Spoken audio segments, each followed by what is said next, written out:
Negeri ini memanggilmu kawan, belajar bergerak berbagi untuk negeri, guru penggerak majukan pendidikan, guru penggerak menghamba para murid, kreatif rancang pembelajaran. Assalamualaikum Mister Zahra. Hari ini Sari mau bikin Baik, Waalaikumsalam warahmatullahi wabarakatuh. Apa itu, Miss? Jadi Sari mau melakukan diseminasi atau pembahasan materi modul 1.4 yang bercerita tentang budaya positif. Budaya positif ini bagi sebagai materinya untuk diterapkan di sekolah. Itu bisa saya butuh izin untuk meminta kerjasama minimal 10 orang guru untuk mendengarkan dan memahami diseminasi yang akan saya sampaikan.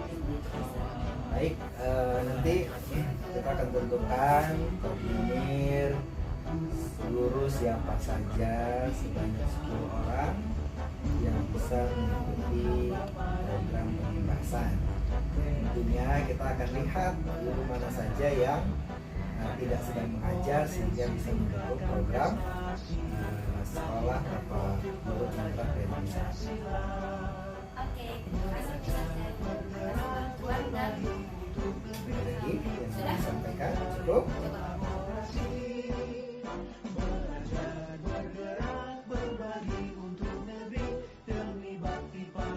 Ini salawat dan salam semoga tercurahkan kepada junjungan kita Nabi besar Muhammad SAW dan satu persatu. Namun tak mengurangi rasa hormat saya. Terima kasih sebelumnya saya ucapkan telah berkumpul di ruangan ini untuk mengikuti agenda presentasi yang akan disampaikan Misari Duriazi. Bismillahirrahmanirrahim. Assalamualaikum warahmatullahi wabarakatuh. Waalaikumsalam warahmatullahi wabarakatuh. Hamdan wa syukran lillahi wassalatu wassalamu ala asyrofil anbiya'i wal mursalin amma ba'du. Yang kami hormati teman-teman guru semuanya, alhamdulillah pada pagi hari ini kita dapat berkumpul dalam rangka pembahasan dari salah satu guru kita yang saat ini aktif sebagai guru penggerak. Teman-teman sekalian, bahwa pendidikan itu sangat-sangat dinamis karena perilaku atau pelaku daripada pendidik dan juga peserta didik adalah orang yang senantiasa dinamis. Zamannya berbeda, ataupun akan berbeda juga. Terasa pendidikan ketika kita di masa kecil, mungkin kita usia SD, SMP, SMA, berbeda dengan anak-anak kita, siswa-siswi kita pada saat ini. Perilakunya berbeda, perkembangan teknologinya berbeda, ilmunya berbeda. Oleh karena itu, kita semuanya sebagai guru tentu harus mengupgrade diri melalui kegiatan-kegiatan pembahasan yang saat ini kita lakukan, kegiatan pelatihan, dan juga saya mendorong kepada guru-guru SD dan Al-Quran untuk terlibat aktif dalam kegiatan guru penggerak maupun sekolah penggerak. Secara sekolah kita juga sebagai sekolah penggerak dan penindasan kepada Bisari selaku guru penggerak. Saat ini juga ada 4 guru penggerak di SD Darul Quran. Kita juga mendorong, mensupport guru-guru lain untuk ikut dalam kegiatan guru penggerak. Semoga guru-guru yang di angkatan 9 Misari juga sukses sebagai calon guru daerah. Itu saja pesan dari saya. Semangat terus guru Darul Quran, terus meningkatkan diri untuk pendidikan yang terbaik di sekolah kita bersama. Akhirul kalam, assalamualaikum warahmatullahi wabarakatuh. Waalaikumsalam.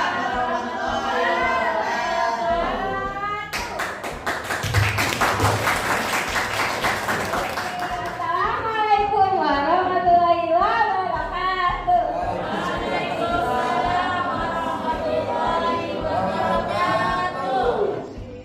Selamat pagi teman-teman guru.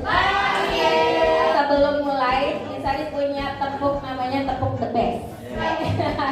Misari coba dulu ya, nanti teman-teman tinggal ikutin. Tepuk the best.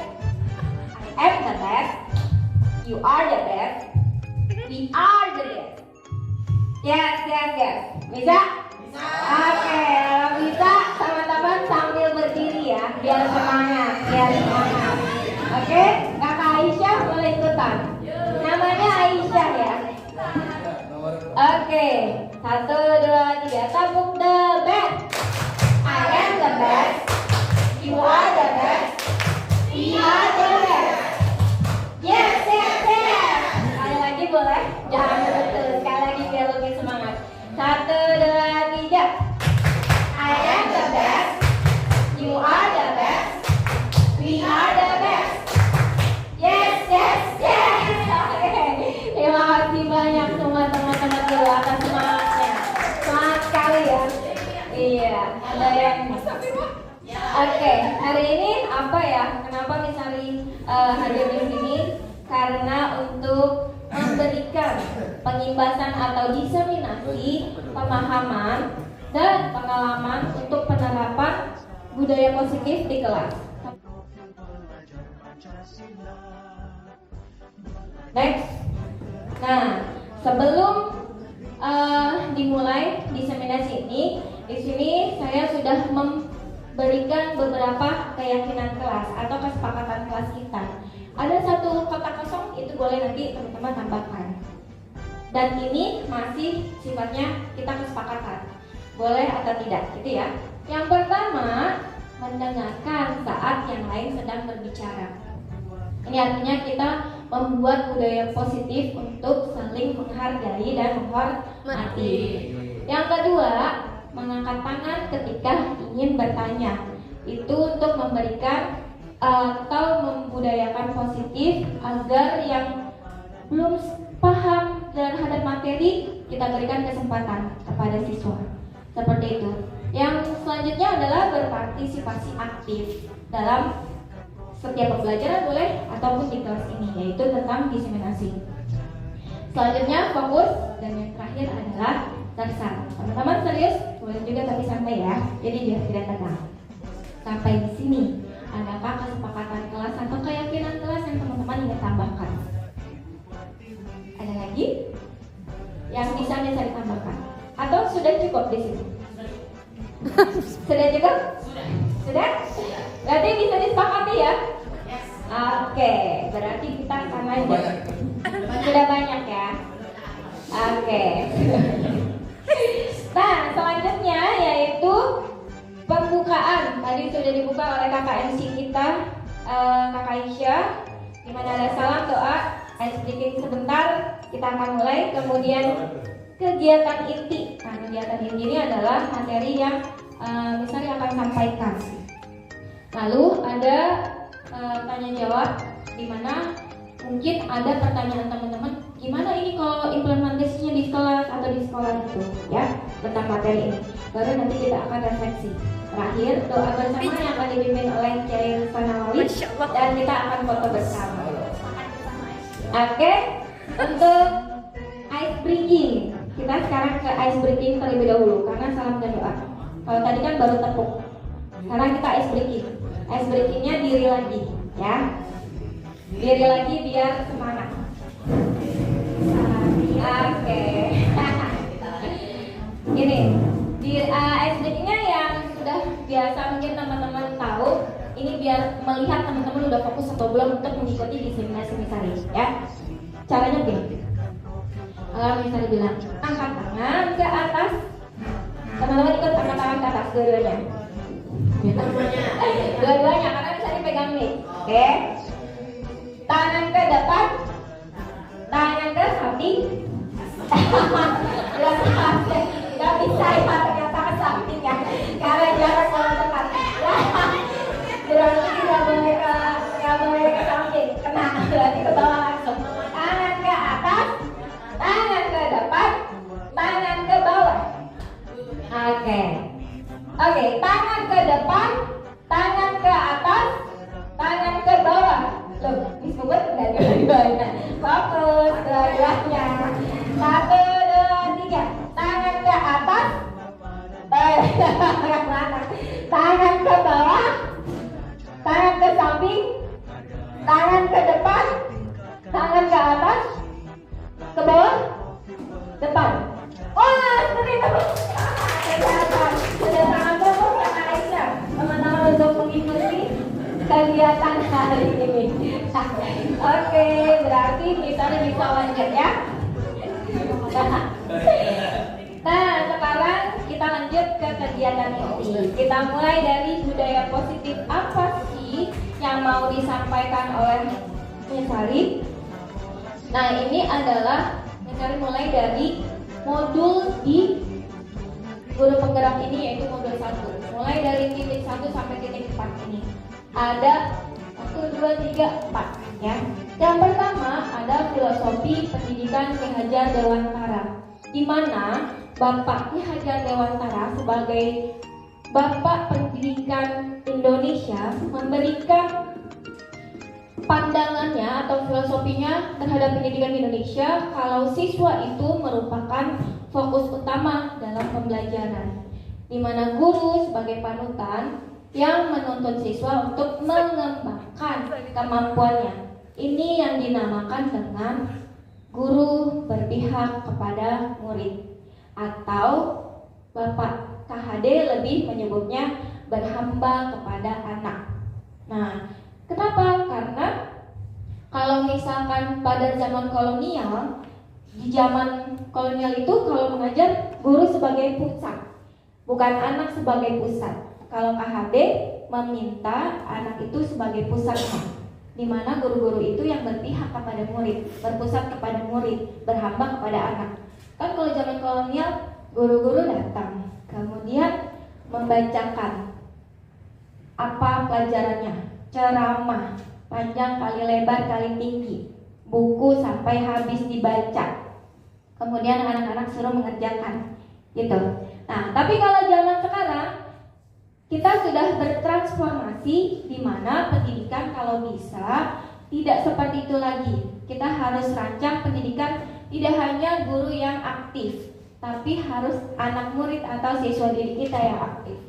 Bagaimana kita menciptakan kondisi kelas yang sangat fleksibel. Kita mengetahui bagaimana anak-anak mempunyai karakter yang berbeda. Ada yang dia punya gaya belajarnya visual, ada anak-anak yang gaya belajarnya audio visual, dan ada anak-anak yang gayanya kinestetik, di mana guru-guru harus benar-benar merancang pembelajarannya seperti itu. Itu juga nyangkut kepada pembelajaran yang berdiferensiasi. Jadi kita lihat anak-anak itu, kalau yang gaya belajarnya visual, oh kita pakai gambar aja cukup, anak-anak suruh baca buku aja cukup. Tapi kalau yang audio nggak bisa, dia cuma suruh baca aja. Tapi teman-teman mungkin bisa setelkan video pembelajaran, ya kan? Atau ada yang teman-teman lakukan dengan ada bernyanyi, itu juga bisa. Terus kalau misalkan yang kinestetik gimana? Kinestetik teman-teman bisa rancang dengan misalnya membuat praktek, atau langsung ke kontekstual, dia ke lingkungan sekitar bagaimana, atau demonstrasi, atau membuat proyek. Nah, itu untuk anak-anak yang kinestetik, gitu ya. Jadi bagaimana di kelas itu aktif, itu yang dimaksudkan oleh KHD. Kita sebagai guru hanya menuntun, hanya sebagai fasilitator, bukan sebagai sumber belajar satu-satunya. Tapi anak-anak harus fokus, dia aktif mencari bahan belajar itu, mendapatkan ilmu itu. Jadi jangan banyak dari kita. Paham ya teman-teman sampai sini? Oke. Wisari bisa lanjut, nilai dan peran guru penggerak. Nah tadi yang pertama nilai dan peran guru penggerak, kalau bisa nilainya adalah berpihak kepada siswa yang pertama, yang kedua mandiri, yang ketiga inovatif, yang keempat kolaboratif, yang kelima reflektif. Maksudnya apa? Yang pertama berpihak kepada siswa atau berpihak kepada murid, tadi misalnya udah jelaskan. Kalau yang kedua mandiri. Kalau mandiri, teman-teman itu kita bagaimana mandiri untuk mencari pembelajaran yang rancang sendiri tadi itu gimana, mengikuti pelatihan untuk meningkatkan kita punya skill atau kemampuan dalam mengajar, itu mandiri. Lalu kalau yang inovatif, bagaimana teman-teman bisa berkreativitas menciptakan proyek apa yang diarahkan untuk murid melakukan itu. Kemudian misalkan teman-teman membuat media pembelajaran apa, video pembelajaran apa gitu. Nah itu untuk yang kreatif. Kolaboratif berarti kolaborasi, di mana teman-teman bisa berkolaborasi antara satu guru dengan yang guru lainnya. Kita berrekan sejawat antara satu guru dengan guru lainnya, atau berkolaborasi antara guru dengan murid, atau berkolaborasi antara guru dengan orang tua, atau dengan kepala sekolah, atau dengan lingkungan sekitar. Itu kolaboratif. Yang terakhir adalah reflektif. Reflektif itu bagaimana ketika teman-teman sudah mengajar lalu memberikan refleksi. Oh, ini anak-anak kok nilainya masih kurang ya? Apa yang salah ya? Apa masih metodenya yang salah? Atau anak-anak ini perlu bantuan yang masih kurang ini? Nah, itu direfleksi. Lalu bisa juga teman-teman meminta kepada teman lainnya, beritahu dong, dirimu liatin aku ngajar, terus nanti kasih tahu aku salahnya di mana. Itu, nah itu bisa juga reflektif. Itu ya teman-teman.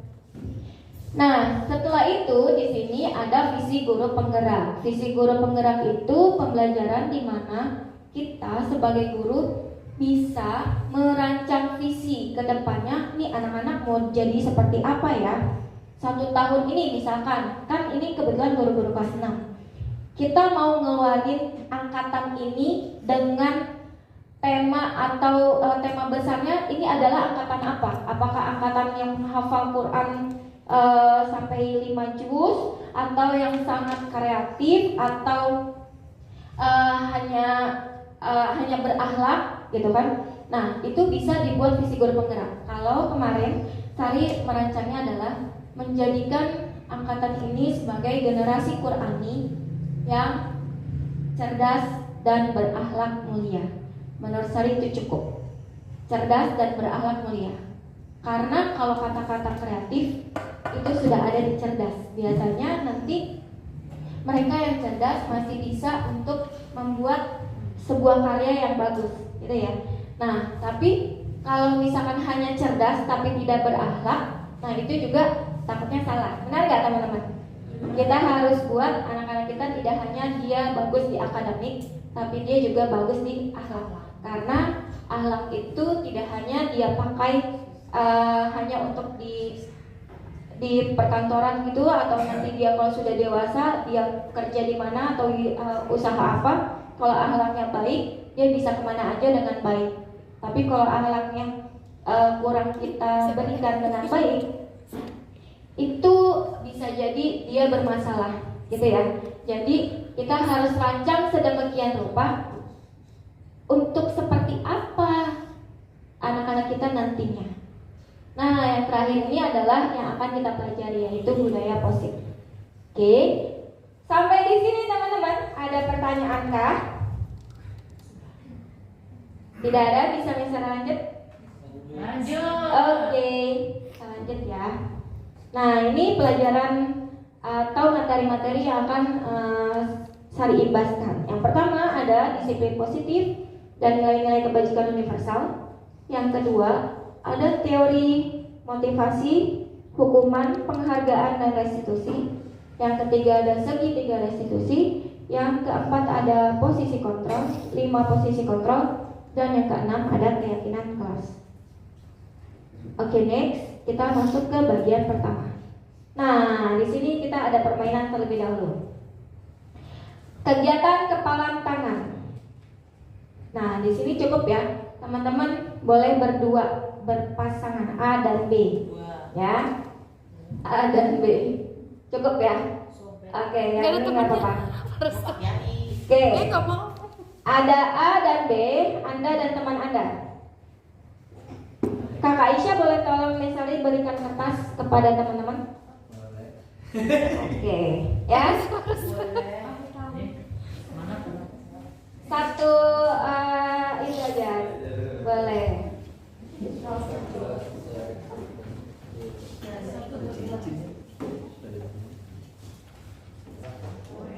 Ini yang A aja, salah satu temannya, yang A. Ya, yang A aja. Misalnya yang A siapa? Kecil aja, yang bisa buat di kepal. Bisa buat di kepal, teman-teman. Benda berharga.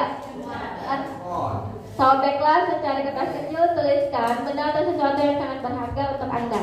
Mas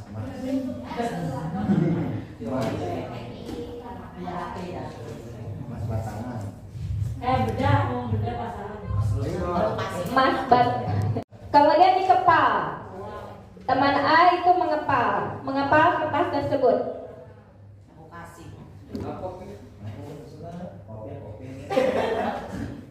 Kopi.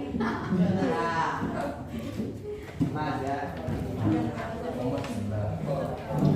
Ya, sudah dikepal. Sekarang teman yang B mencoba dengan sekuat tenaga dengan berbagai cara. Yang pertama, bisa meminta teman tersebut membujuk, mengacak, menghardik, jangan sampai menghardik ya. Merayu deh, agar bisa teman A-nya itu membuka. Oke? Ayo, boleh sekarang dilakukan. Dengan cara boleh membujuk, merayu, atau sekuat tenaga.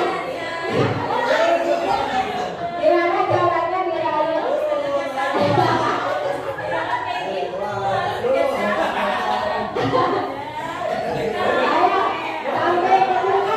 sampai berbuka. Nanti saya pukul tangannya. Sampai berbuka, sampai bisa menyala. Dirayu.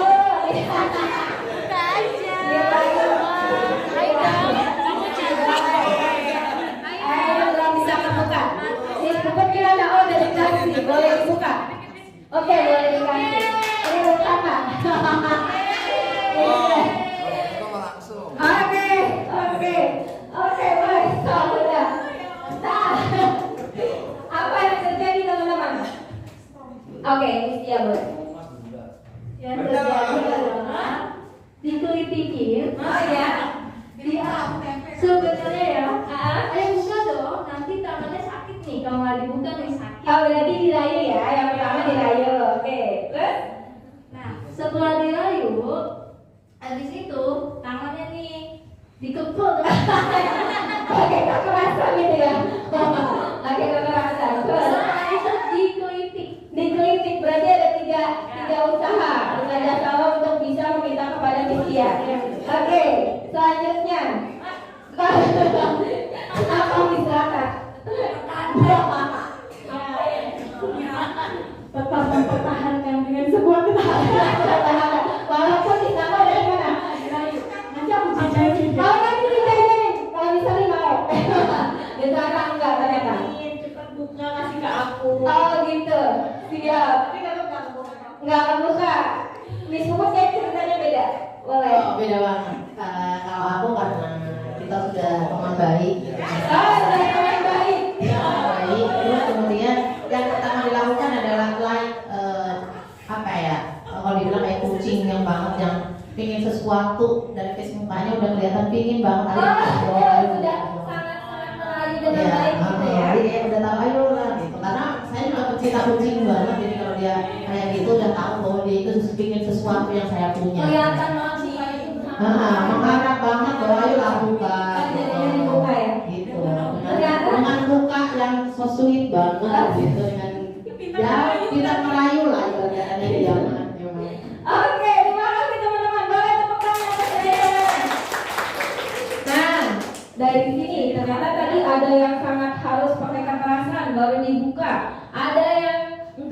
udah pakai rayuan dijajanin atau apa ternyata nggak dibuka juga. Terus ada juga yang ternyata dia sangat pasang muka ekspresi pengen banget gitu kan, akhirnya dibuka, ya udahlah nggak apa-apa, kasih gitu ya. Nah ternyata teman-teman dalam kegiatan ini sesungguhnya ada pertanyaannya dari Misalis.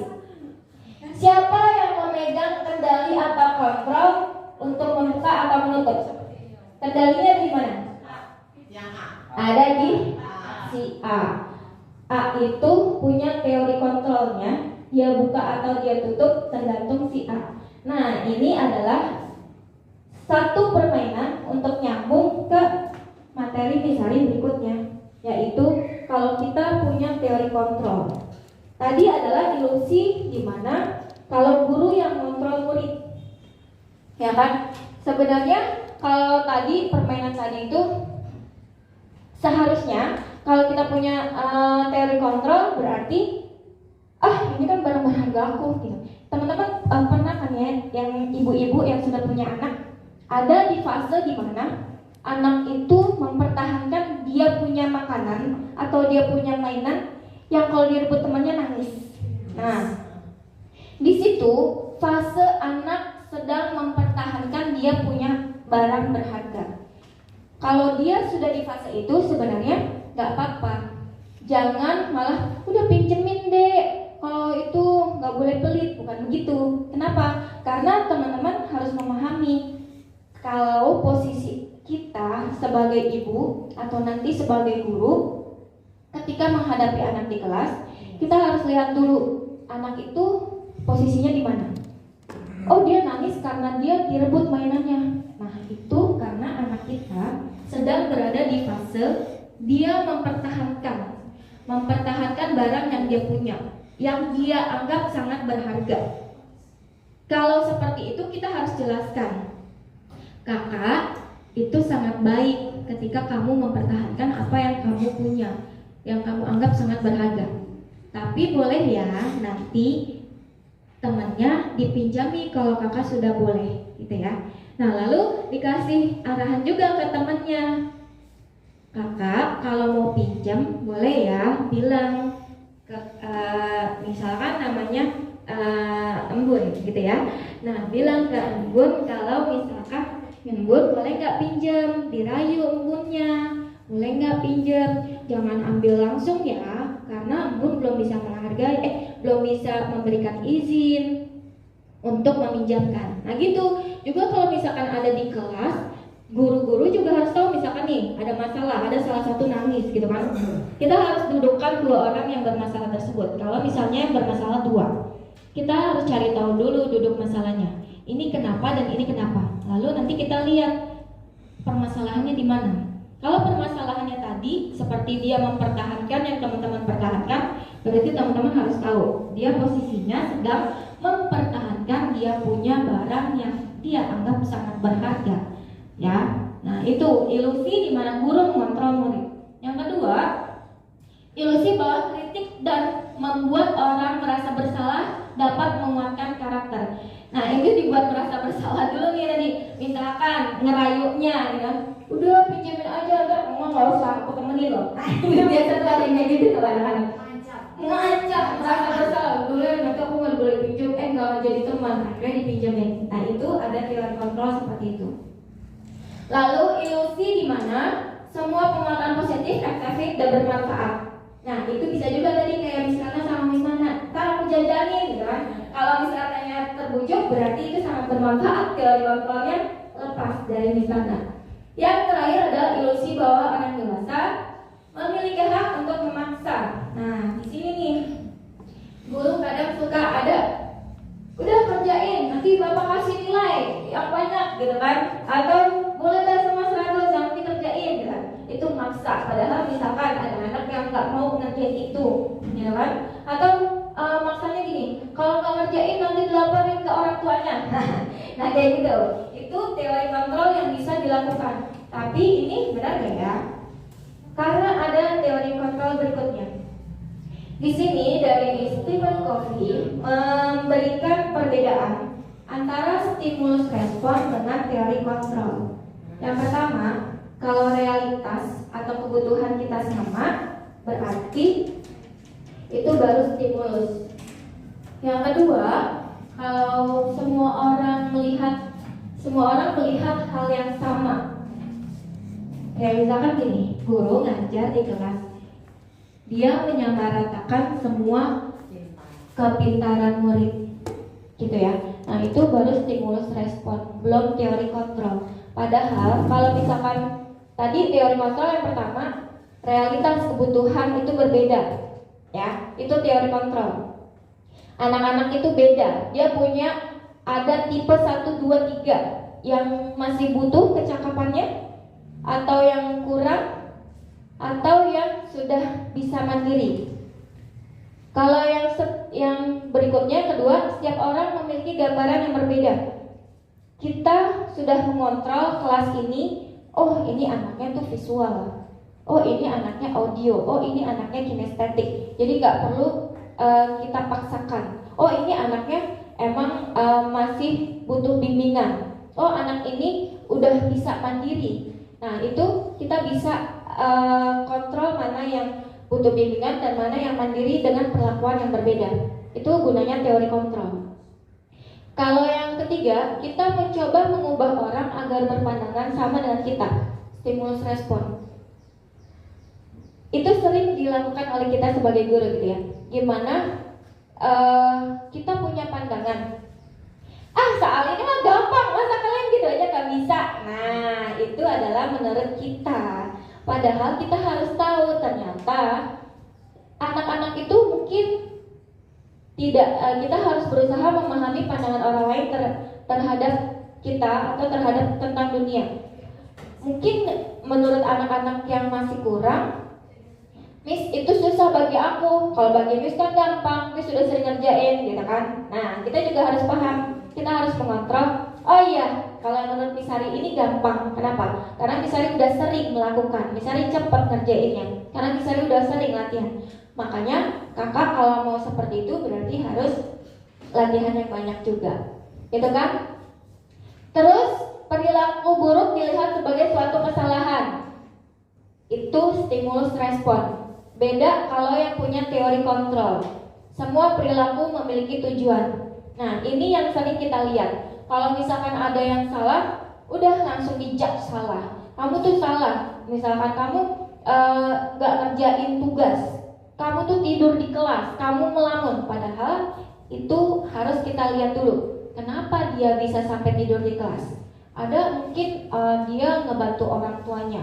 Mungkin orang tuanya berdagang, kemudian dibantuin, gitu kan? Atau misalkan kenapa dia nggak ngerjain tugas? Mungkin dia nggak paham, atau dia dibawa orang tuanya ikut bekerja, atau dia kemana, gitu kan? Nah itu perlu ada teori kontrol terlebih dahulu. Teman-teman harus bertanya terlebih dahulu sampai mana kejelasan tersebut. Tidak boleh langsung mengejudge, gitu ya. Yang selanjutnya, orang lain bisa mengontrol saya. Nah itu tadi mungkin kayak tadi, oh dia sudah sangat memohon. Padahal kita yang punya kendali. Kontrol itu ada di diri kita. Hanya Anda yang bisa mengontrol diri Anda, mau kasih atau mau enggak kasih, gitu ya. Jangan sampai bergantung kepada orang lain untuk mengontrol diri ya, bukan untuk yang lain. Karena kita makhluk sosial, ada juga kita butuh bantuan orang lain. Seperti sekarang, misalnya butuh teman-teman untuk memberikan materi yang bisa didapat dari guru penggerak, agar bisa teman-teman aplikasikan juga nanti di kelas, gitu ya. Kita sedang berkolaborasi. Saya bisa mengontrol orang lain, itu baru stimulus. Kalau kita punya teori, orang lain bisa juga nggak ngikutin apa mau kita. Kayak ada anak, dia punya udah teori kontrolnya bagus, dia punya kontrol diri bagus. Saya nggak mau miss, gitu kan? Karena menurut saya itu nggak penting. Nah, itu kadang ada anak-anak yang seperti itu. Nah, teman-teman harus tahu caranya bagaimana bisa mengetahui kenapa dia berbuat seperti itu. Apa dia punya alasan apa yang membuat dia bisa melakukan seperti itu. Selanjutnya, pemaksaan ada pada saat bujukan gagal. Ini yang dilakukan tadi sama saja salah. akhirnya maksa karena udah ngebujuk gagal ya, maksa kepalan tangannya langsung gitu ya saja. Jadi akhirnya ada pemaksaan karena kita sudah melakukan bujukan gagal. Itu baru stimulus. Kalau kontrol, dimana kita bisa berkolaborasi dan menciptakan pilihan-pilihan baru. Mungkin tadi yang dilakukan sama Miss Puput adalah ya udahlah kita mau bekerja sama aja dengan baik, akhirnya berkolaborasi, menciptakan suasana baru daripada nanti kalau nggak dikasih yang temennya marah ya. Akhirnya selek. Nah itu nggak boleh. Nah model berpikirnya menang dan kalah, kompetisi, maunya kompetisi aja. Harusnya kita berkolaborasi. Kalau satu bagus, semua bagus. Gitu. Jadi kita berpikir win-win solution, menang dan menang. Ini yang teori kita harapkan bisa diaplikasikan di kelas. Jadi kita pakai teori kontrol, jangan pakai teori stimulus respon yang hanya pada satu titik, ya, dimana hanya kita yang kontrol atau orang lain itu nggak punya kontrol diri, kemudian menyalahkan orang lain tanpa tahu alasannya apa. Sampai sini teman-teman, adakah pertanyaan? Oke, sama anak boleh.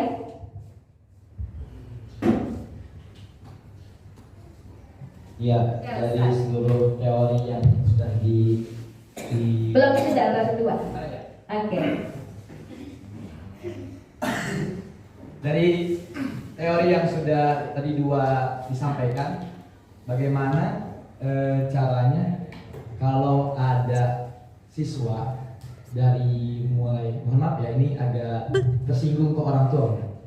Orang tuanya, karena ini dari para ulama bilang bahwasannya kalau orang tuanya itu menghasilkan uang yang kurang baik atau mengasih makan atau nafkah yang kurang baik, itu bakal terjadi kontrol yang kurang baik juga bagi anak dan keluarganya. Itu solusinya bagaimana?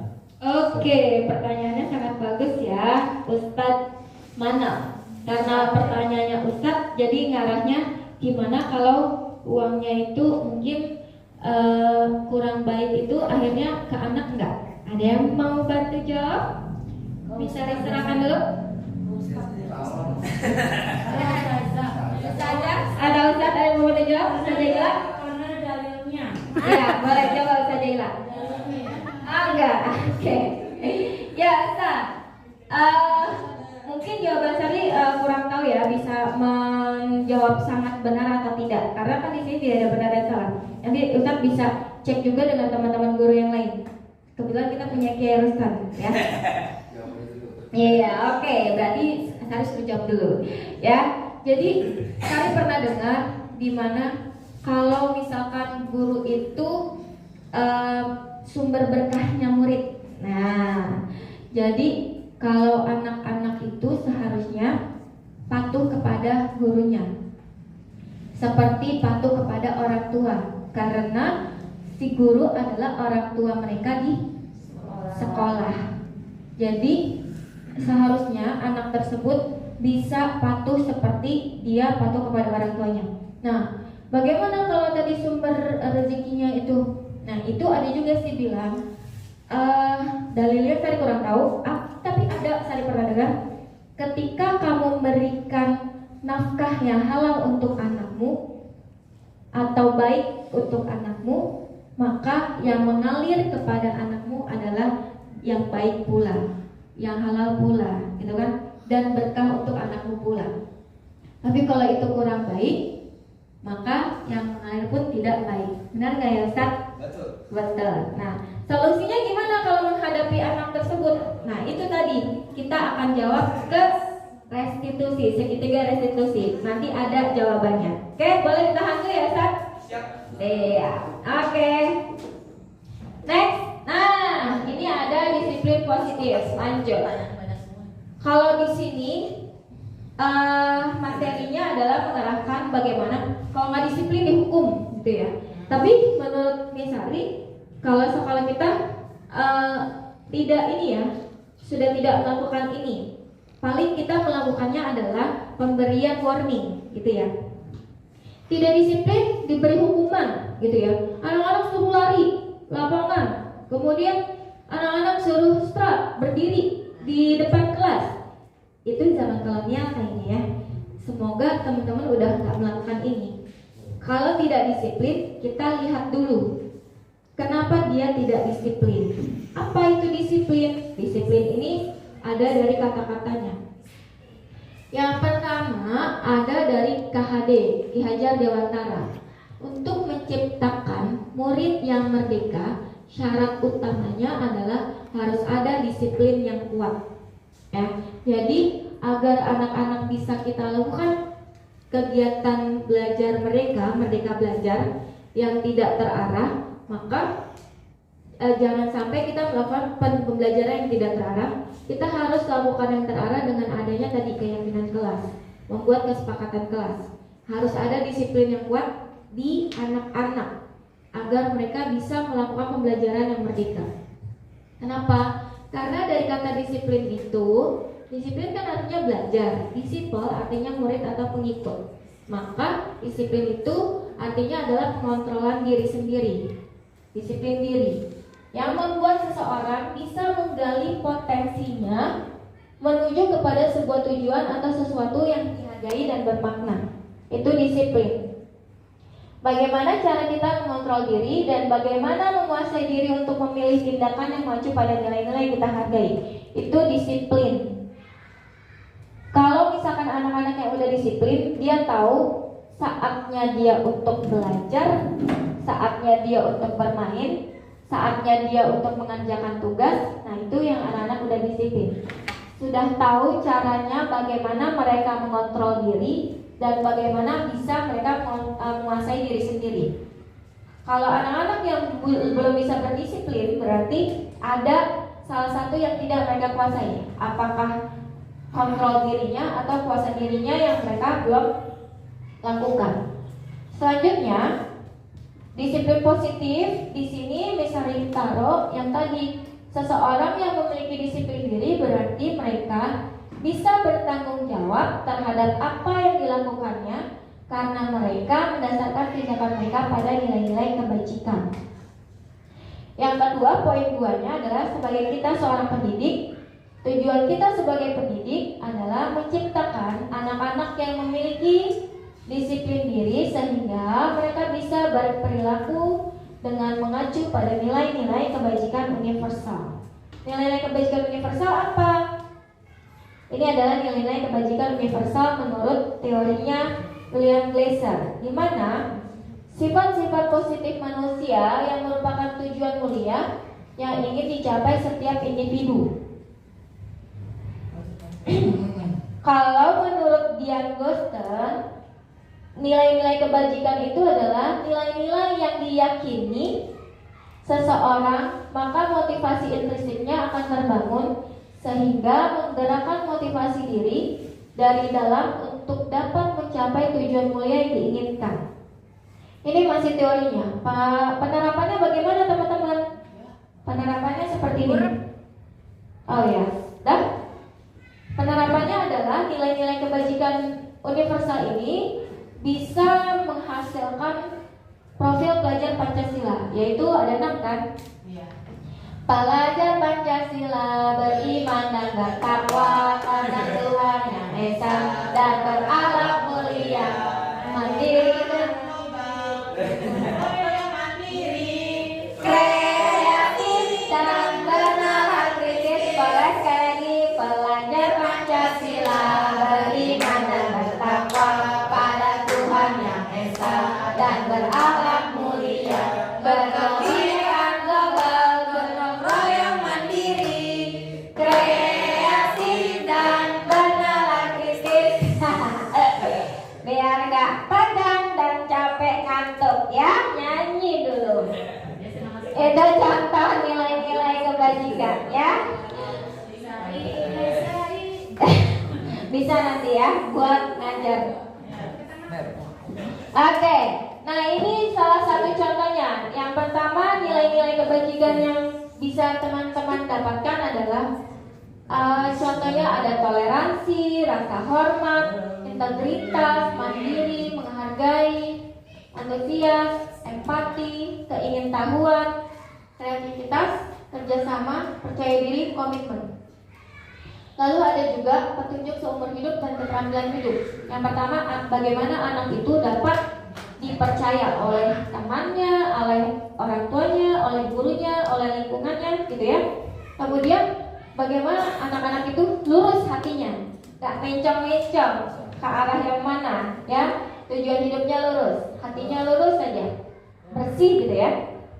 Walaupun susah ya, pasti banyak di lingkungan yang mempengaruhi, tapi harus kita arahkan seperti ini. Pendengar yang aktif, tidak merendahkan orang lain dan memberikan yang terbaik dari dirinya. Itu adalah nilai-nilai kebajikan universal. Ini yang diarahkan oleh kita sebagai guru agar anak-anak bisa kesini nih. Ya, tadi teori kontrol tadi. Nih, semoga anak-anak kita punya ini nih. Anak-anak yang bisa dipercaya, yang bukan pembohong tapi jujur, ya kan, dipercaya. Lalu bagaimana dia anak-anak yang lurus hatinya, yang nggak dengki, iri, ya kan. Terus pendengar yang aktif, lalu tidak merendahkan orang lain. Dia tahu setiap orang itu Allah sudah berikan ke Allah sudah berikan porsinya yang sama, gitu kan. Lalu memberikan terbaik dari dirinya. Nah, kita lanjut. Maka ketika kita sudah melakukan disiplin positif, kita membuat keyakinan kelas, adanya motivasi untuk melakukan. Masuk kedua, yaitu ada teori perilaku manusia. Nah, di sini yang perlu ditekankan, ada motivasi, ada hukuman, dan ada penghargaan. Motivasi itu apa ya teman-teman? Ada yang tahu motivasi itu apa? Dorongan. Apa? Oh, jangan. Ada lagi? Nah, ternyata motivasi itu ada dua, motivasi ekstrinsik dan intrinsik, ya. Ekstrinsik itu berasal dari luar, sedangkan intrinsik itu dari dalam. Nah, hukuman dan penghargaan menurut teman-teman itu akan memberikan apa? Motivasi intrinsik oleh ekstrinsik. Kalau penghargaan bisa memberikan intrinsik, ya. Kalau hukuman itu ekstrinsik. Kenapa? Karena kalau dia motivasi untuk menghindari atau ketidaknyamanan atau hukuman, maka dia akan hanya berpikir apa yang akan terjadi jika saya tidak melakukannya. Motivasinya itu doang. Kemudian kalau hukuman, untuk mendapatkan imbalan dari orang lain, apa yang akan saya dapatkan jika saya melakukannya? Misalkan hukumannya adalah kalau dia nggak melakukan, oh kamu nanti akan dapat nilai 0, gitu kan, kalau nggak melaksanakan. Nah, itu hukuman. Atau kalau misalkan hukuman itu adalah imbalannya itu lebih ke positif, ya, ini bahasnya positif karena hukuman. Ketika saya terlambat, saya disuruhnya ini. Nah, kalau penghargaan itu untuk menghargai diri sendiri. Saya akan menjadi orang yang seperti apa bila saya melakukannya. Muncul dari dalam diri sendiri, tidak dari orang lain. Bukan karena datang nanti dikasih kue. Nah, bukan gitu. Datang nanti dapat nilai 100 anak-anak gitu ya. Tapi kalau misalkan aku mau datang karena aku mau belajar. Nah, itu dari dalam diri sendiri. Next. Dari motivasi yang dimiliki manusia, maka kita harus menyadari bahwa setiap manusia memiliki kebutuhan hidupnya. Nah, ini yang kita tahu. Ternyata kalau dirangkum, kebutuhan manusia itu ada 5. Yang pertama apa? Makanan. Itu ada di mana ya makanan? Nomor 1. Kebutuhan untuk bertahan hidup, survive. Bagaimana kita itu makan, kita istirahat, itu adalah kebutuhan untuk survive, ya kan? Hidup untuk makan atau makan untuk hidup? Hidup untuk makan atau makan untuk hidup? Bagaimana itu jawabannya? Makan untuk hidup lah. Makan untuk hidup. Kalau hidup dulu nggak ada makanan mati. Tapi ada puasa, ya, yang tetap masih hidup. Masih hidup. Tapi puasanya cuma sampai jangan lama-lama. Kalau puasanya 3 hari juga ya masuk ICU nanti. Lanjut. Manusia itu butuh kesenangan. Nah, ini kesenangan mungkin healing kalau bahasa kita, ya, refreshing, healing, jalan-jalan, rekreasi. Apa yang kita lakukan yang buat kita senang? Apa? Transferan. Itu. Iya.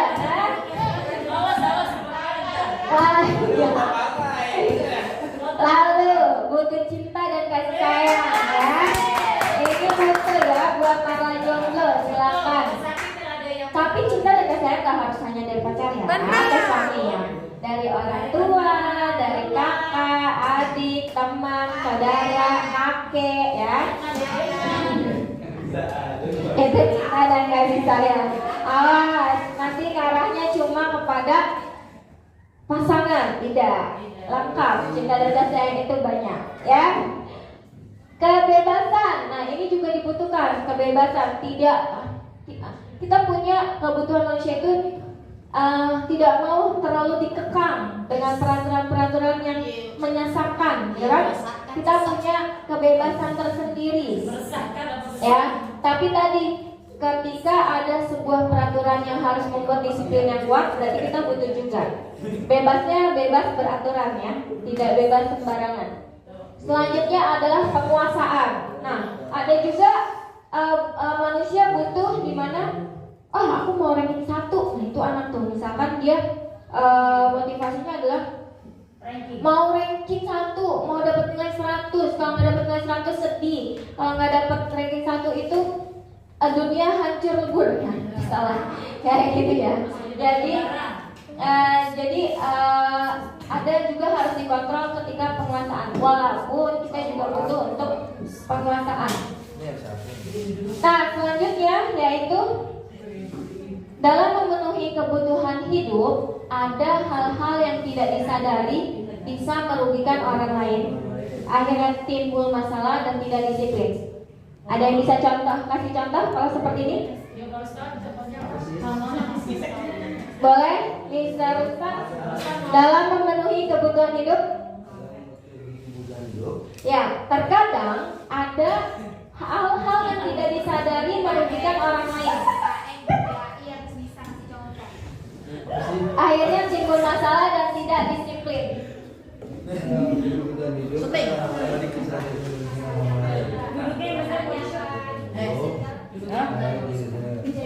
Kejadiannya begini ceritanya. Iya.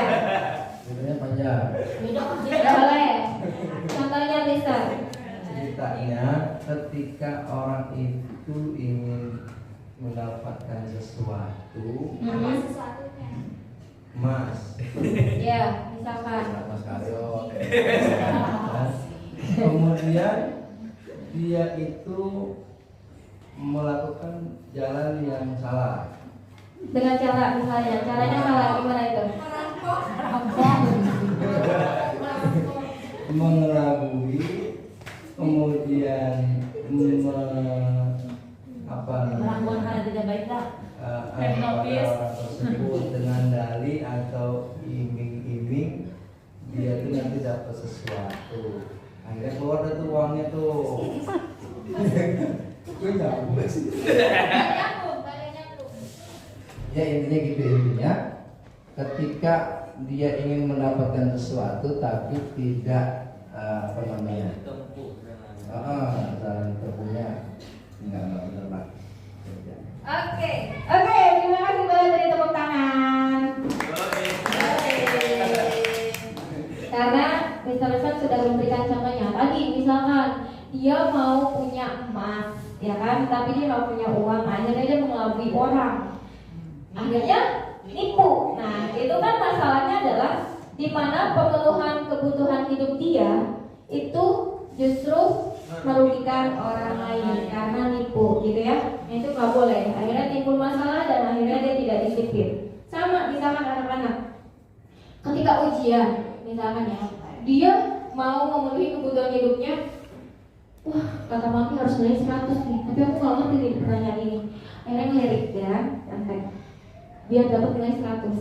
Nah, itu temannya kerugian kan? Atau bisa juga dia maksa temannya, kerjain ini tugas gua, ya tugas aku kerjain, aku nggak tahu gitu kan, nggak sempet bayar, dikasih jajan gitu kan. Tapi itu kalau membayar enak dong, ya itu nggak rugi sebenarnya. Tapi kalau yang rugi adalah sampai maksa ngerjain tugas orang. Jadi kayak ada anak yang berkuasa di kelas gitu kan, ada cerita di film-film kayak gitu kan. Yes. Kayaknya di kelas kita nggak ada, di sekolah kita nggak ada. Semoga tidak. Ya insya Allah tidak ada. Jadi dia memaksa temannya untuk mengerjakan dia punya tugas gitu. Karena dia punya power, kalau misalkan gak dikerjain nanti dia gak ditemenin, karena dia udah punya kawasan ya. Dia udah punya kawanan banyak, punya geng banyak. Kalau nggak diturutin, dia nggak akan ditemenin. Akhirnya temennya ngerjain, gitu kan? Misalnya kebanyakan drakor ya. Adanya di drakor. Nah itu ada. Akhirnya timbul masalah dan tidak disiplin. Next, nah karena tidak disiplin, lalu gurunya memberi hukuman karena tahu tuh tadi anaknya nyontek, ketahuan sama gurunya, dan akhirnya anaknya dihukum. Ini benar atau salah? Salah. Bisa salah atau bisa Benar. Benar, tapi hukumannya yang salah. Seharusnya ada cara lain yang bisa dilakukan, yaitu yang kita beri nama dengan restitusi. Apa itu restitusi? Kita lihat ya. Apa itu? Apa? Oh beda. Beda sama prostitusi ya Ustaz ini. Bahasanya masih sama, prostitusi sama restitusi, tapi ini dua hal yang berbeda. Kalau prostitusi itu ke arah negatif, kalau restitusi itu adalah ke arah budaya positif, ya.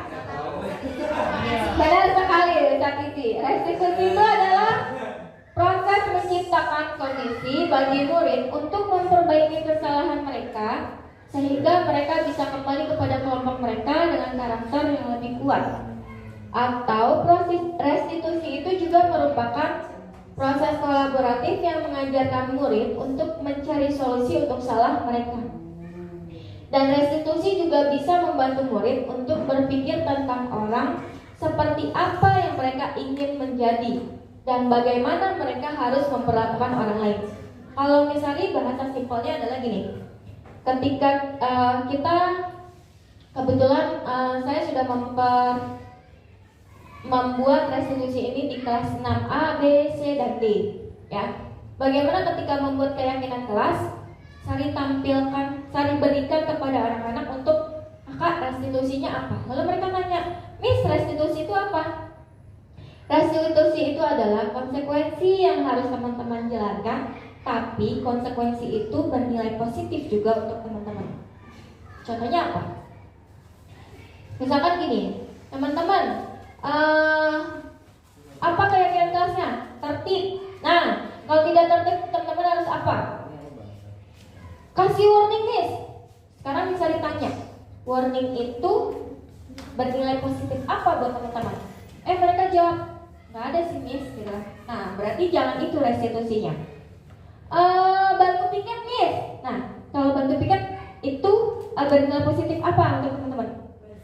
Kelasnya jadi bersih, Miss. Kelasnya jadi rapi. Oke, karena bernilai positif berarti keyakinan kelas yang tadi tidak tertib, maka restitusinya teman-teman harus membantu piket.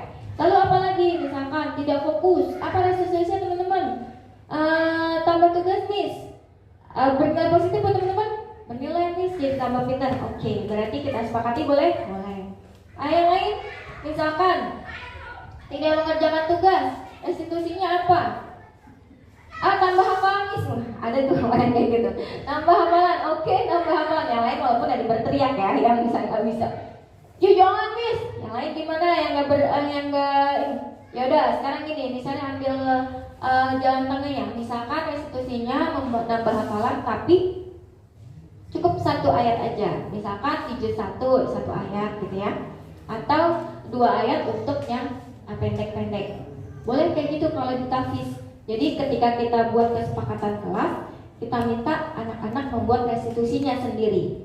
Kalau muncul dari anak-anak, mereka bisa. Jangan muncul dari diri kita. Kita tetapkan nih ya, restitusinya adalah ini. Nah, itu nggak akan. Kita harus bisa membuat keyakinan kelas dan restitusi itu muncul dari mereka semua. Karena ini nyangkut di materi ini juga. Yaitu restitusi itu adalah proses menciptakan kondisi murid untuk memperbaiki kesalahan. Ya, jangan dia udah salah ditambah lagi masalahnya. Dia udah salah datang telat, terus disuruh setrap. Akhirnya tuh disetrap sejam, anak kakinya loyo. Kakinya pegel, capek, nambah masalah, anaknya jadi lemas. Yang salah nanti gurunya. Nah, itu salah ya. Jangan sudah ada masalah tambah masalah. Justru restitusi itu adalah kita memperbaiki kesalahan yang anak-anak buat dengan memberikan konsekuensi yang positif juga buat mereka. Ya, jangan sampai tidak bernilai positif untuk mereka. Harus bernilai positif. Makanya di kelas itu misalnya udah jarang berikan reward dan warning, karena sesuai kesepakatan kelas dan keyakinan sekarang reward dan warning misalnya kasih. Terus impactnya buat teman-teman apa?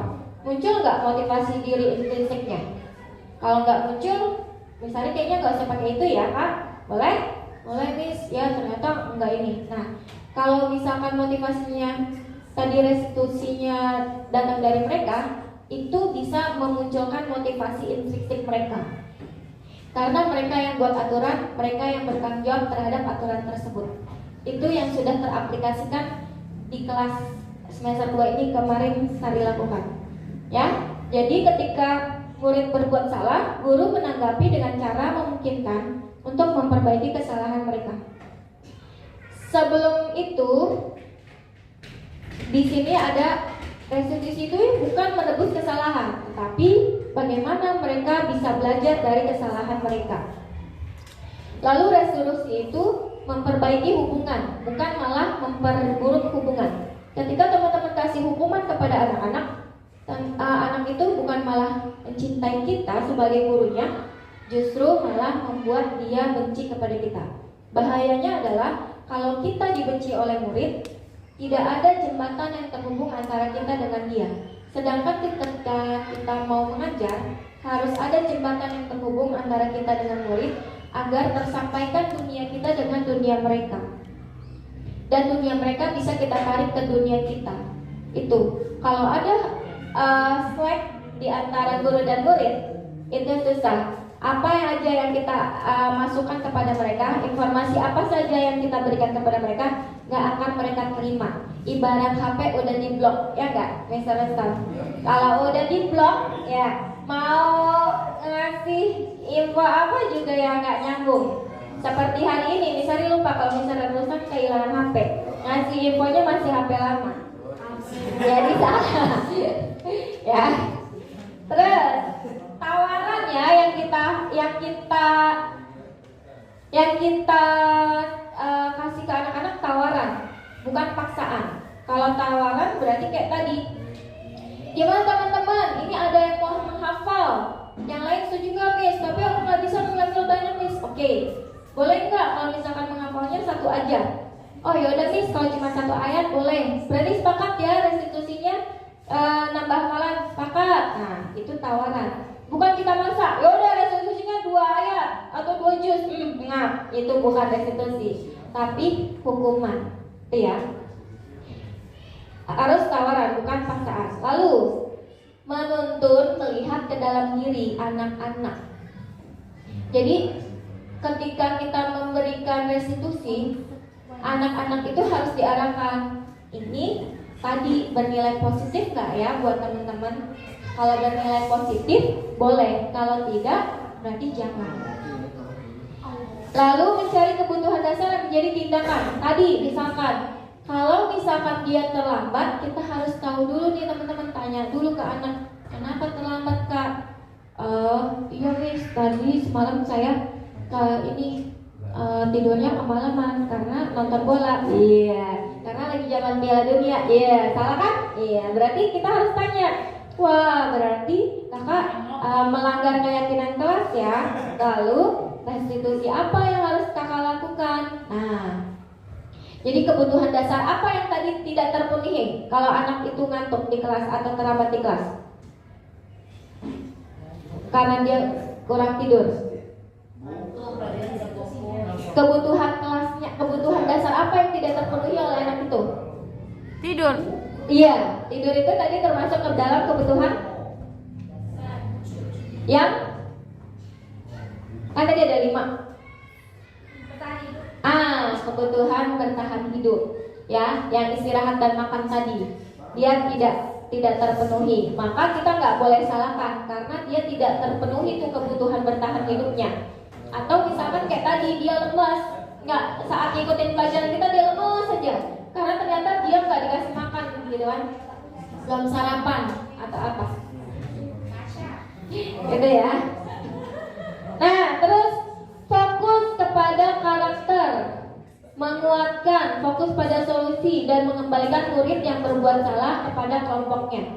Kalau misalkan tadi kayak misalnya ada cerita waktu itu di kelas 5, ada satu anak yang tidak ditemani oleh muridnya.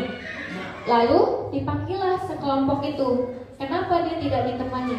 Oh, ternyata pengakuan teman-temannya dia itu lambat banget nih, lambat banget, gerakannya lambat segala macamnya gitu.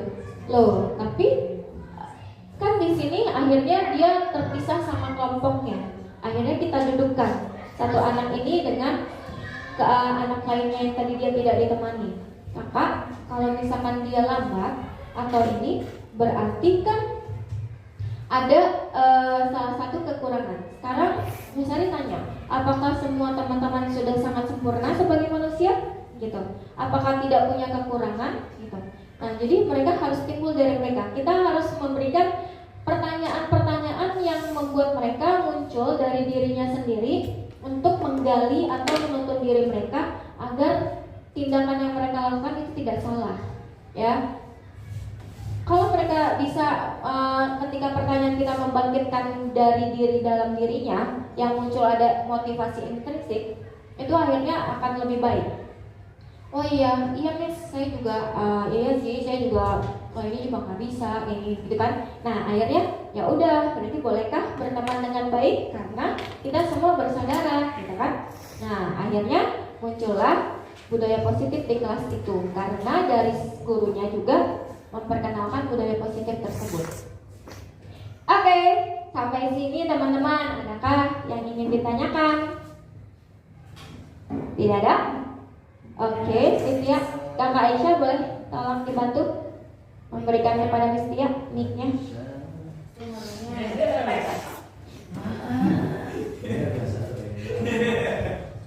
Oleh teman kelas ya maupun kelas-kelas yang lain, jadi tidak terima dia. Kita sudah beri nasihat ya, misalkan anak ini berbeda Kak, gitu, kamu harus bisa berteman dengan baik, tapi tetap aja, tapi kan Miss dia ngeselin gitu, tapi kan dia jengkel Miss, tidak pernah berubah. Itu tanggapan seperti apa misalnya? Terima kasih, misalnya seperti apa? Oke, terima kasih Miss Tia. Ada yang mau bantu bisa dijawab terlebih dahulu?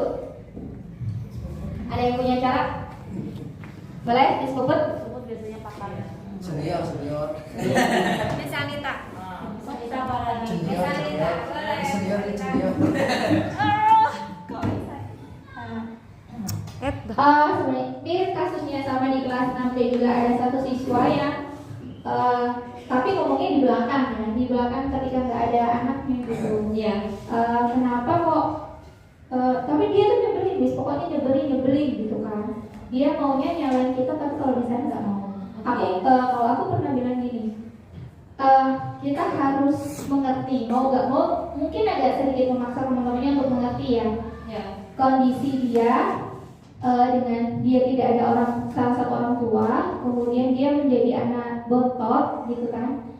Di rumahnya diperlakukan seperti itu. Jadi wajar kalau teman kamu bersikap seperti itu. Gitu. Jadi aku minta anak-anak untuk memaklumi.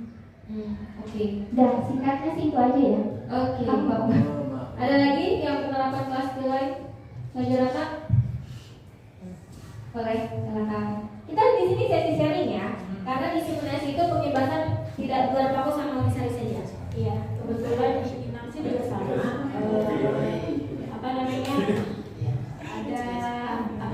Ada yang salah satu dari siswanya memang dijauhi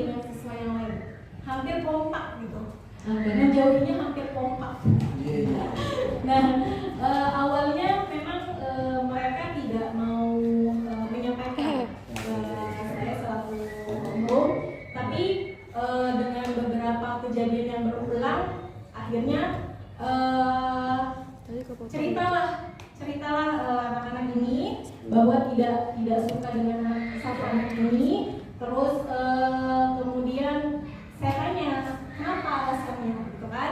Kita tanya-tanya dulu kan, cek di cross check dulu kan, kenapa gini. Nah hampir teman-temannya tuh sama jawabannya seperti itu. Akhirnya yang pertama kali saya lakukan adalah yang pertama kita kasih bukan kita kasih pengetahuan dulu. Kalau aku ya ini loh Kak, masalahnya dia begini, kita harus memaklumi. Memang sama tadi kayak Miss Anita, awalnya memaklumi, kemudian kalau memang kejadiannya terulang lagi, coba kita duduk bareng gitu. Sudah pernah sama-sama kita duduk bareng misalnya, kita khususnya yang muslimah ya. Kalau yang muslim insya Allah tidak ada. Yang muslimah kan agak baperan ya dibanding yang muslim. Jadi duduk bareng, semuanya saya minta untuk berpendapat gitu. Cuma memang prosesnya tidak langsung baca di hari itu, langsung lebar lagi enggak. Sampai sekarang pun masih mungkin masih proses ya, nggak bisa hasilnya nggak bisa langsung di hari itu juga. Sampai saat ini memang masih tahap proses untuk perbaikan. Oke, terima kasih beri tepuk tangan untuk Miss Ratna dan Miss Anita. Sekarang tanggapan dari Miss Aries, ya. Nanti boleh Miss Tia silakan meramu jawaban dari Miss Anita, dari Miss Ratna dan dari Miss Aries. Kalau Miss Aries itu pernah pengalaman waktu masih menjadi homeroom di kelas 6A. Ada satu anak ABK juga, tapi dia sangat pintar. Aslinya dia sangat pintar, dia sangat kreatif, dan itu yang tidak dilihat sama teman-temannya. Tadi seperti misalnya bilang, ketika satu anak punya kelebihan, pasti dia juga punya kekurangan. Saat tadi mengelompokkan anak tadi, Kakak, kamu bilang temennya lambat. Terus misalnya tanya, apakah semua orang itu sempurna? Apakah setiap diri kita tidak punya kekurangan? Boleh tunjuk tangan yang nggak punya kekurangan kita. Nah, akhirnya ketika itu, karena dia hampir satu kelas tidak ditemani, hampir satu kelas tidak ditemani. Jadi benar seperti Miss Rana lakukan adalah kita duduk bareng. Oke, misalnya tahu di sini ada satu anak yang teman-teman tidak temani karena teman-teman berpikir dia begini dan begini. Tapi kah tahu teman-teman, kemarin misalnya ngeprint, tapi nggak bisa keluar itu kertas. Lalu bisa dicari tahu kenapa printan itu kertasnya nggak bisa keluar. Bisa lihat ternyata tersangkut di dalam printer tersebut ada perahu yang sangat kecil dari kertas yang dibuat. Lalu bisa ditanya siapa yang buat ini? Yang mengacung adalah anak tersebut. Nah, sekarang bisa dikasih tahu teman-teman, teman kamu ini mempunyai kelebihan, dia sangat kreatif. Dia bisa loh bikin perahu dari mulai sekecil ini yang besar sampai besar dan besar. Misalnya sudah lihat koleksinya. Lalu bisa ditahu dia itu menggambarnya sangat hebat. Hasil karya warnanya sangat bagus. Even dia adalah anak yang berkebutuhan khusus, tapi Allah tidak pernah menciptakan manusia hanya dengan kekurangan tanpa kelebihan. No, Allah pasti akan memberikan kekurangan bersama dengan kelebihannya. Benar nggak teman-teman? Benar ya. Jadi ketika ada satu anak ABK, teman-teman harus memberikan pemahaman seperti itu kepada murid yang lainnya. Kalau kita punya kekurangan, dia pasti juga punya kelebihan. Dan itu yang teman-teman tidak boleh nggak peduli. Teman-teman harus peduli. Jangan sampai teman-teman tidak temani sekarang, tahu-taunya nanti dia jadi presiden. Wah, kalian yang nggak ditemani, dia udah jadi presiden loh, ya kan? Dan kebetulan sampai saat ini Sari masih mengikuti anak tersebut, anak ABK tersebut sampai sekarang perkembangannya. Dan dia adalah sekarang anak yang bisa menghasilkan proyek-proyek bagus di sekolah dia di SMP hebat. Yang tadinya di SD dia itu hampir merasa, aduh aku gak mau hidup lagi, aku mau Nyerah itu mah. bunuh diri, bukan out malah, ya, karena gak ditemani oleh teman-teman. Itu adalah anak sampai seperti itu, sakit hatinya karena gak ditemani sama yang lain. Nah, jangan sampai seperti itu. Kita harus beri pemahaman kepada teman sekelasnya kalau setiap anak punya kelebihan dan kekurangan. Jangan sampai kalian tidak temani sekarang, dia yang tidak temani kamu nantinya. Kalau dia ternyata bisa menjadi orang yang hebat, yang kamu kucilkan sekarang, ketika dia berdoa langsung diijabah sama Allah karena merasa teraniaya, tahu-taunya adalah orang yang kalian butuhkan pertolongannya di masa depan nanti, gitu kan? Kita nggak pernah tahu kehidupan kita nantinya bagaimana.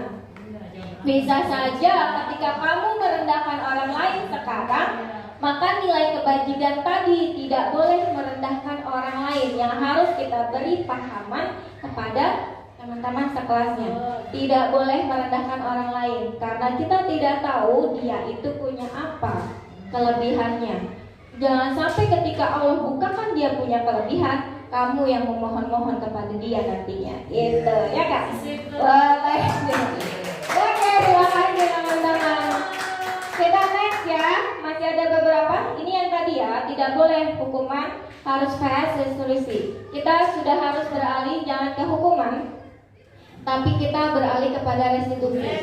Konsekuensi apa yang membuat dia positif, bukan hanya hukuman, hanya warning yang gak memberikan impact kepada mereka, tapi harus ada konsekuensi apa yang harus mereka jalankan agar mereka menambah nilai-nilai kebajikan universalnya, gitu ya. Nah, ini hukuman vs restitusi. Tadi ya, kalau hukuman, murid itu hanya disembunyikan kesalahannya. Tapi kalau misalkan restitusi, dia memecahkan masalah. Kalau hukuman, anak-anak mengontrol anak dengan negatif karena hanya memberikan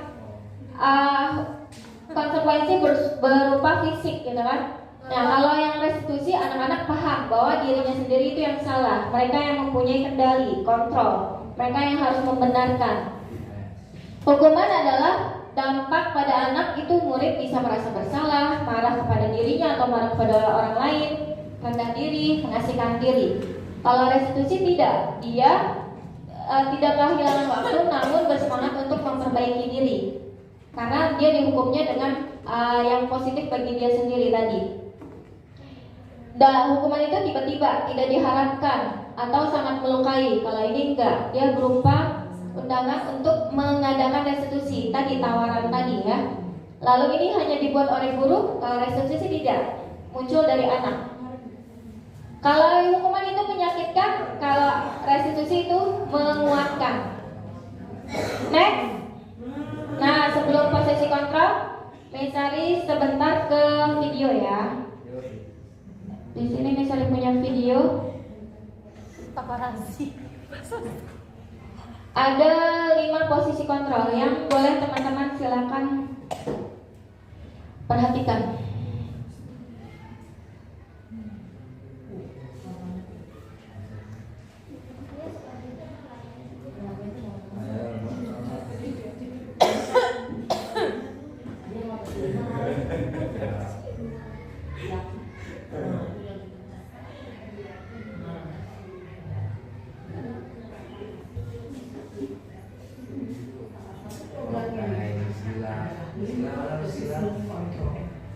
Lima posisi kontrol dalam restitusi adalah proses perjalanan seorang pendidik agar dapat mengenali dirinya. Pada video kali ini, kita akan membahas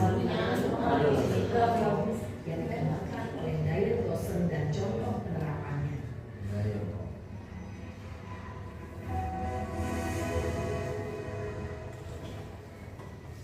Lima posisi kontrol itu adalah: 1.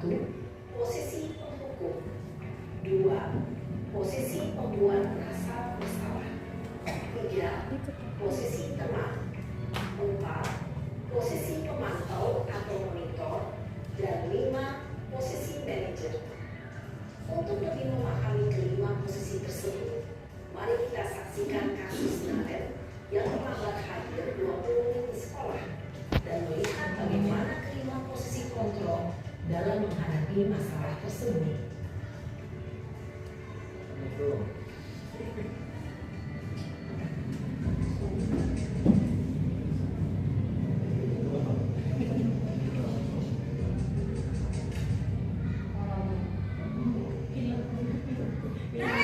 Kalau itu. Parah.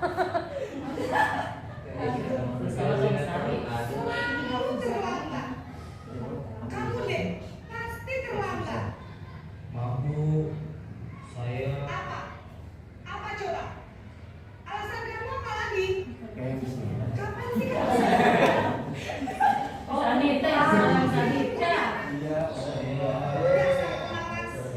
Kamu sih kamu. Sudah berapa kali terlambat? Sana, kamu keliling lapangan basket. 2 kali. Ya, Bapak. Saya harus beli lapangan basket Bu. Kenapa? Kamu ngelawan ibu. Berani-beraninya jawab. Sudah terlambat, masih berani jawab pula. Sekarang, keliling lapangan basket 5 kali sekalian. Biar kapok. Cepat. Pergi sana ke lapangan basket. Posisi pemukul biasanya berbicara dengan nada tinggi, menghardik, menunjuk-nunjuk, menyakiti, dan menyindir. Hukuman bisa berupa fisik maupun psikis. Ibu dan bapak guru hebat. Dampak yang terjadi pada murid ketika guru berada pada posisi pemukul adalah murid cenderung akan memberontak, bahkan menyimpan dendam. Ibu Yanin kan.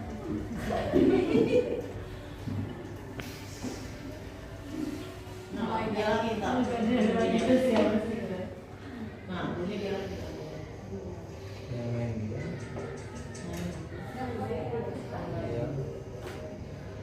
Naren, Iya, lagi lagi.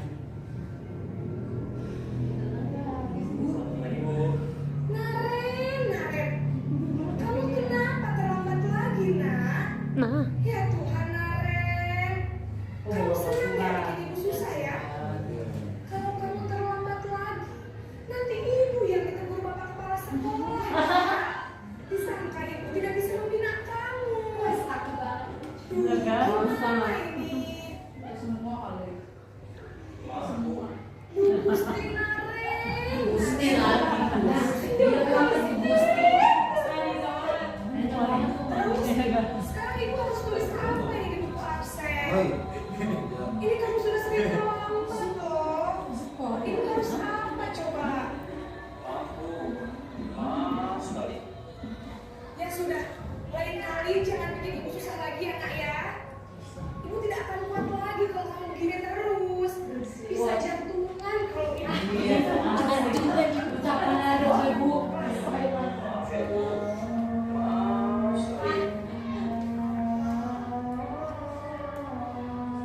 Posisi membuat rasa bersalah, berbicara dengan nada tenang, cenderung lembut, namun kata-kata yang diutarakan membuat murid merasa menjadi orang yang gagal, memandang buruk dirinya sendiri, merasa tidak berharga, dan tidak sanggup membahagiakan orang lain.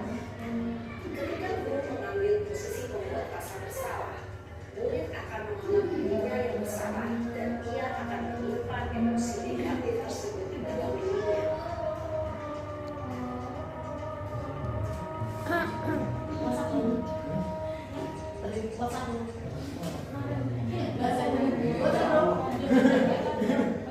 Kau terlambat lagi, Bro. Besok aku bonceng, Bro.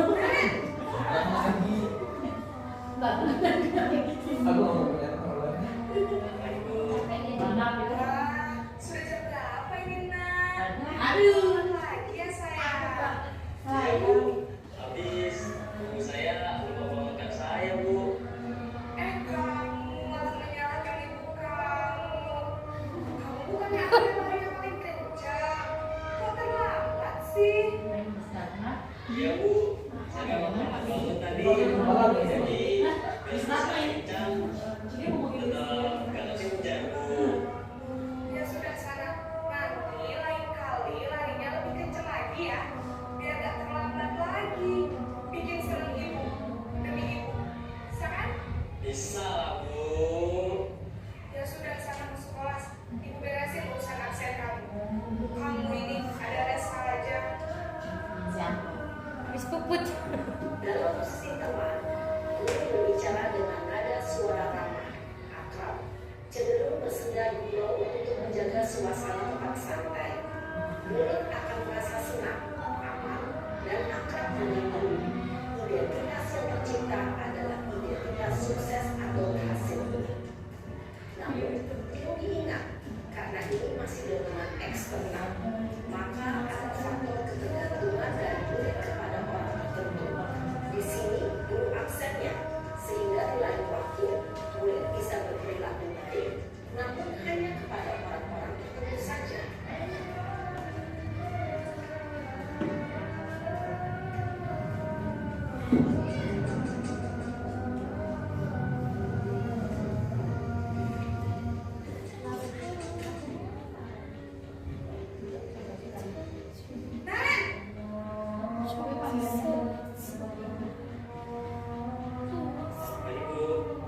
wajah yang datar dan cenderung formal.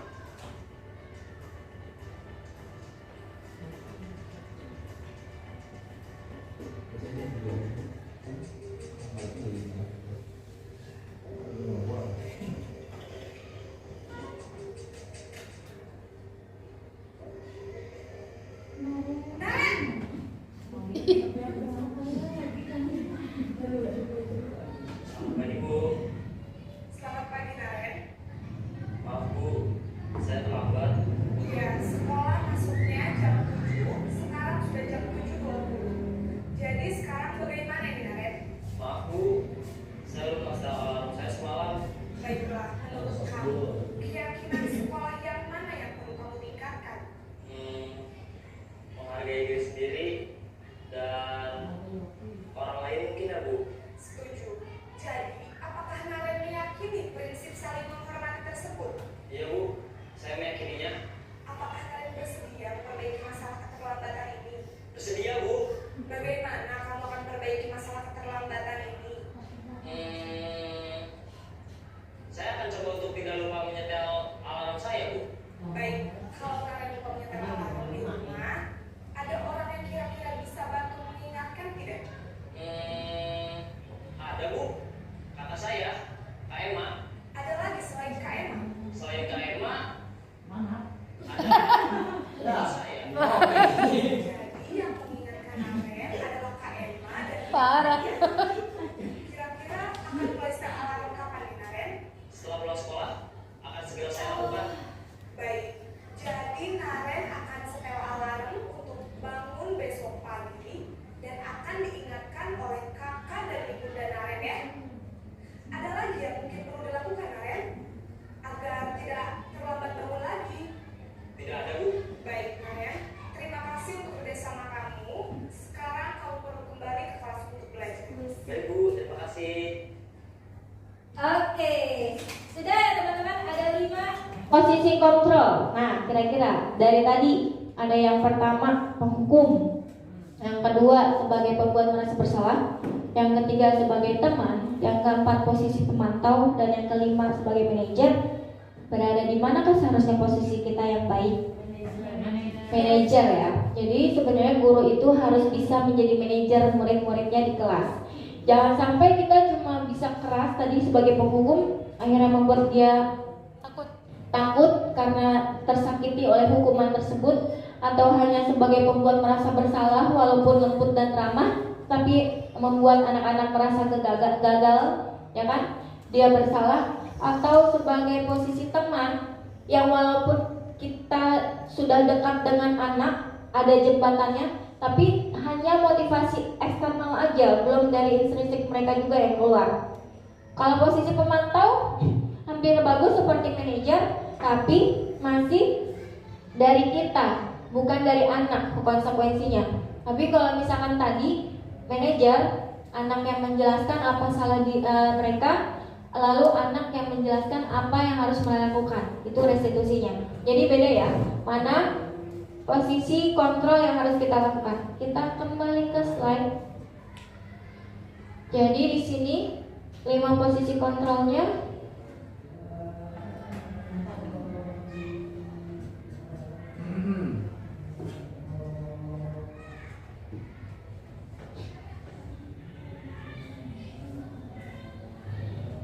Tadi ini ada 5 ya, penghukum, yang buat orang merasa bersalah, teman, pemantau, dan manajer. Ini tadi contoh-contoh posisi kontrolnya. Dan ini yang seharusnya kita lakukan, yaitu di posisi 5. Nah, itu adalah tadi tentang restitusi. Segitiga restitusi itu adalah di mana ketika anak atau siswa membuat masalah atau ada masalah di kelas, teman-teman tidak menghakimi dia langsung di depan kelas dengan banyak disaksikan oleh audiens, ya, atau di depan teman-teman mereka. Boleh teman-teman ngobrol face to face, panggil anaknya itu untuk melakukan penyelesaian masalah. Di mana tadi penyelesaian masalahnya adalah teman-teman pertama harus tahu, yang pertama identifikasi masalahnya tersebut. Identifikasi masalahnya dulu apa salahnya. Kemudian kebutuhan dasar apa yang tidak terpenuhi, baru keluarlah konsekuensi restitusi tadi. Restitusi tadi yang keluar dari siswa itu segitiga restitusi yang harus teman-teman lakukan, ya. Jangan lagi kita langsung menjudge ketika anak berbuat salah dia udah pasti salah, belum tentu. Mungkin ada faktor-faktor lain yang kita belum tahu, kebutuhan dasar apa yang tadi belum terpenuhi oleh anak tersebut, sehingga harus kita gali terlebih dahulu. Dan di mana pada akhirnya kita memang harus benar-benar membuat keyakinan kelas agar kelas kita itu terarah. Kelasnya itu, keyakinan kelas bersifat lebih abstrak daripada peraturan, jadi lebih terinci dan konkret. Boleh misalkan tertibnya itu boleh ya, kalau tertib ini kalau yang jalan-jalan berarti itu nggak tertib, kalau yang ngobrol terus berarti itu nggak tertib, kalau yang saat guru menjelaskan dia ngobrol berarti itu nggak tertib, gitu ya, dirincikan. Terus keyakinan kelas berupa pernyataan universal. Pernyataan keyakinan kelas senantiasa dibuat dalam bentuk kata positif, ya, bukan negatif. Tertib, fokus, mendengarkan guru berbicara itu boleh. Lalu keyakinan kelas hendaknya tidak terlalu banyak. Misalkan hanya boleh kita cukup kemarin sering buat kesepakatan kelas di sini di 6C hanya 3 saja, yaitu tertib, fokus, dan menghormati ketika ada yang sedang berbicara, baik guru ataupun murid. Lalu keyakinan kelas sebaiknya sesuatu yang dapat diterapkan di lingkungan tersebut, di mana semua warga kelasnya ikut berkontribusi mencurahkan pendapat dan keyakinan mereka, yang akhirnya disepakati oleh mereka semua. Bersedia meninjau kembali keyakinan kelas dari waktu ke waktu kalau sudah tidak berguna. Nah, thank you for your attention teman-teman. Sampai di sini penjelasan yang saya lakukan. Karena ada sekitar 10 menit sebelum seri refleksi, boleh teman-teman ada yang ingin bertanya? Masih ada yang ingin bertanya? Sudah jelas semua? Insya Allah.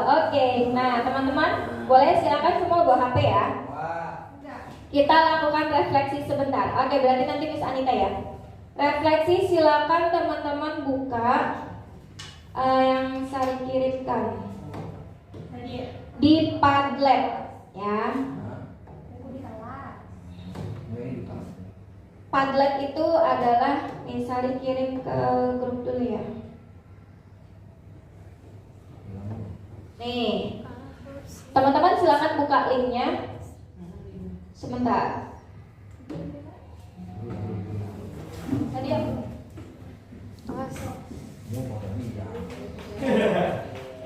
Sudah ada? Isi belum? Hah?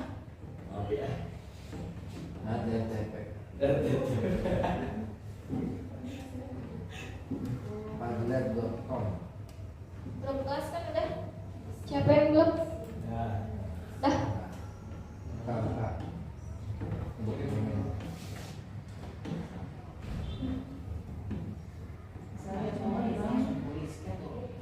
Iya.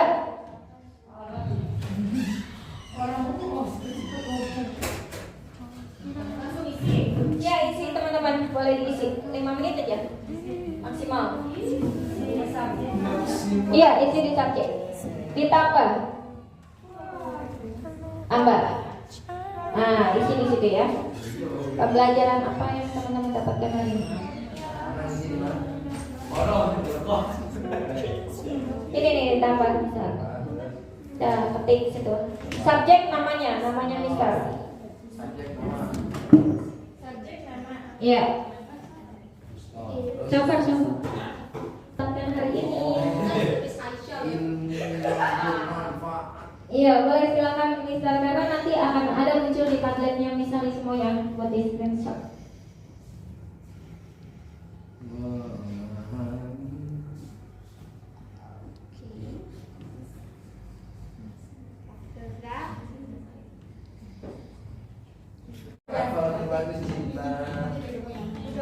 Baik, selanjutnya Kita lanjutkan dengan doa Kiai Yuswawi.